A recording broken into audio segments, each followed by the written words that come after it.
Hi, I'm Sarah Fishburne, Director of Trend and Design at the Home Depot.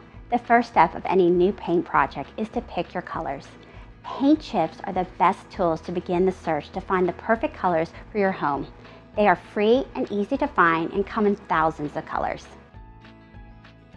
When selecting paint colors for your home, you can let the room help you decide. Start by picking a focal point that the rest of the room is designed around.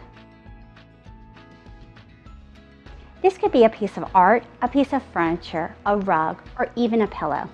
Then coordinate everything else in the room with that item, including flooring, additional furniture, drapery, lighting, and of course, the paint.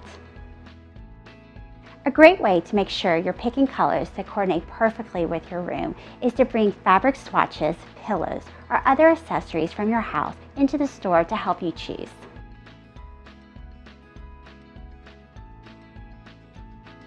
After you selected some colors you want to consider, it's time to test those colors in your home. It's important to consider how the room's lighting may affect the colors.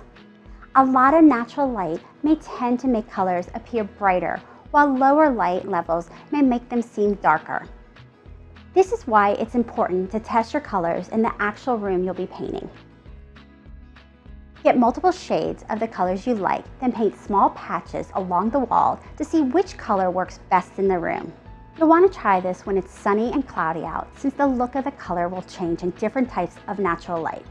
Also consider testing the color in multiple spots in the room, close to the window, up along the trim, and down by the floor, so you can see how the colors work with these elements, so you can get your room to exactly where you want it to be.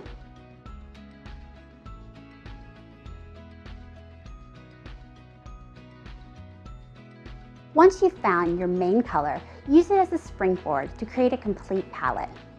Painted trim can really make the room pop, but it doesn't have to be a shade of white. You can also consider trim color like taupe or black. The color of the ceiling also plays a big role in determining the feel of the room. An accent color can be a nice design touch for the ceiling. But if it's a smaller room with neutral tone walls, you'll want to paint the ceiling the same color to give the room the perception of a greater space. A foolproof way to create a sophisticated color palette is to pick one color and use it in many hues. For example, if blue is your color, try pairing gray blue upholstered pieces with a navy rug and light blue walls. The layering within the same color palette will create a rich look without taking a lot of risk. Before you go to pick up your final paint colors, a tip to make sure you get the right amount of paint and supplies is to measure the space you intend to paint and bring that information with you. I hope these tips help you on your way to a coordinated palette that will give your entire room a perfect refresh. To find more tips, tricks, and inspiration on ways to use paint to beautify your home, visit homedepot.com/paint.